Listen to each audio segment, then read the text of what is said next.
guys, welcome back to your endocrinology chapter. In this section, we'll be discussing further causes of thyroiditis. And remember, our causes of thyroiditis quite frequently cause this transient hyperthyroidism, so heat intolerance, diaphoresis, weight loss, because you're burning through all that energy so quickly in our highly metabolic state over here, as well as diarrhea, restlessness, insomnia, anxiety, fine tremors, palpitations, hypertension, everything you might see if our patient was super caffeinated, they'd had a lot of energy drinks, or they are just hyperthyroid. And then after our transient hyperthyroidism, these patients with thyroiditis most frequently experience a more long-lasting hypothyroidism. And our hypothyroid guy over here should remind you that hypothyroidism presents with symptoms like cold intolerance, weight gain, dry skin, brittle hair, brittle nails, constipation, fatigue, weakness, lethargy, decreased reflexes, and bradycardia.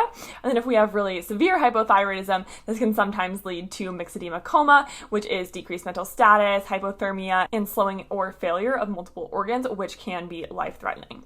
Now, the first cause of thyroiditis that I want to talk about in this video is subacute granulomatous thyroiditis, also called de Quervain's thyroiditis. And this thyroiditis is usually going to be precipitated by some sort of infection or other illness. So you might see a viral infection or a flu-like illness recently in the question stem. This then is going to cause inflammatory damage to the thyroid follicles. So your thyroid gets super inflamed, these thyroid follicles get damaged, then they release their T4 and T3 into the serum. So that release of T4 and T3 will cause our transient hyperthyroidism. After we have released all these follicles and then our thyroid is still inflamed and not doing very well and not making very much thyroid hormone, that is then when we will get our subsequent hypothyroidism. And then additionally, think of this very inflamed, very tender, very angry thyroid. So you will have a very tender, painful thyroid as well as jaw pain. And sometimes I like to remember de Quervain causes pain. So de Quervain's thyroiditis is going to cause your painful thyroid, and that's going to be a helpful differentiating factor for you to identify that we're talking about a de Quervain thyroiditis instead of other causes of our thyroiditis. The diagnostic labs are going to be very similar. So once we get to that hypothyroid phase, you're going to see decreased T3 and T4, elevated TSH, increased thyroglobulin, and then a little bit more uniquely and specific for de Quervain's thyroiditis, you'll also see elevated SED rate and elevated CRP. So these are great markers of inflammation. Usually when we have an inflammatory process, these will be elevated, and they are of course elevated here because this is an inflammatory process that is causing this thyroiditis. On our histology of de Quervain's thyroiditis, we'll see granulomatous inflammation consistent with this inflammatory picture, as well as multinucleated giant cells and foamy histiocytes. And zooming into our picture of a thyroid with de Quervain's thyroiditis over here, you can see that we have this very large granuloma in the center of our slide here. It's a little bit low magnification for us to pick out those multinucleated giant cells. This might be one right here, but it's a little bit difficult to tell because we don't have high enough magnification. But you also might see those multinucleated giant cells or those foamy histiocytes on a slide of someone with de Quervain's thyroiditis. But I think the key feature here is to pick out that we have these granulomas, and these granulomas really we aren't going to see in the other types of thyroiditis that we've talked about in this video. De Quervain's thyroiditis is usually going to be self-limiting, so it's not really going to require treatment unless of course you are symptomatic. And because this is an inflammatory process, if you are symptomatic in very severe cases, we can sometimes consider corticosteroids. I think the treatment of de Quervain's thyroiditis is a little bit lower yield, so less likely to show up on step 1, but you could treat it with corticosteroids if we had a severe enough case of de Quervain's thyroiditis. The next type of thyroiditis that I want to talk about is Riedel thyroiditis.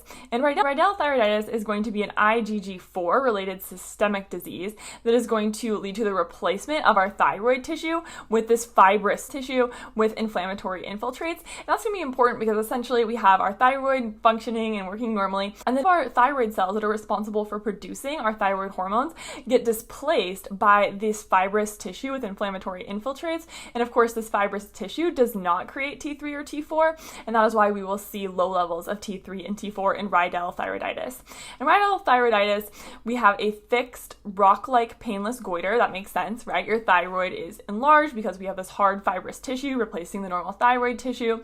This also may lead to dysphagia, hoarseness, dyspnea. Think about where your thyroid is located, and if it gets enlarged, it could certainly push on your recurrent laryngeal nerve. It could push on other adjacent structures, leading to a lot of these symptoms. And then while hypothyroidism can still occur with Rydell's thyroiditis, it's a lot less common here. So we're going to focus more on a hypothyroid picture when you're thinking about Rydell's thyroiditis. One important complication of Rydell's thyroiditis to be aware of is increased risk of thyroid lymphoma. So this is certainly a testable association on step 1. And then your diagnostics are going to be pretty similar to other diagnostics that we've seen in the hypothyroid phase. You will have decreased T4 and T3, increased TSH, thyroglobulin, and then on histology, you'll see this fibrous tissue with inflammatory infiltrates. So look for something that's very clearly not thyroid tissue in the middle of your thyroid when we're thinking about Rydell thyroiditis. The management of Rydell's thyroiditis is just treatment of hypothyroidism. So we can do levothyroxine. We can also perform a thyroidectomy if that thyroid is getting too big and causing some of these displacement symptoms that we talked about earlier. Of course, if we perform a thyroidectomy, we would still have to replace the thyroid hormone with levothyroxine. Now that's all I have for you on the different types of thyroiditis. Let's quickly recap what we've talked about so far. So some of the key differentiating factors that will help you distinguish between which type of thyroiditis we're talking about can be found in this table over here. And I think it's really important to be able to distinguish between these causes of thyroiditis because they usually show up in board style questions together as answer choices. And that's why I've included this little high yield button over here to remind you to refer back to this table when needed. So for Hashimoto's, you're going to see anti-thyroid peroxidase antibodies. Certainly you can see that in postpartum thyroiditis as well, but that is going to be a good clue that we are talking about one of these two. And then additionally, you'll have this symmetrically enlarged rubbery thyroid, and that is going to be really unique to Hashimoto's when we're talking about these different types of thyroiditis. So if you have hypothyroidism and an enlarged rubbery thyroid, think Hashimoto's. By contrast, if we have pregnancy in the question stem, so someone that has recently given birth, and then we have a normal sized thyroid that is non-tender, that would be more indicative of postpartum thyroiditis. So even though you may still have these anti-thyroid peroxidase antibodies, you should still be thinking postpartum thyroiditis if you have a normal sized non-tender thyroid and your patient was recently pregnant. In this video, we also talked about de Quervain thyroiditis. Make sure that your patient has had a recent illness in the question stem if you are thinking it is de Quervain. In step 1 questions, they will almost always mention that this patient has recently been sick if they're trying to give you a picture of de Quervain's thyroiditis.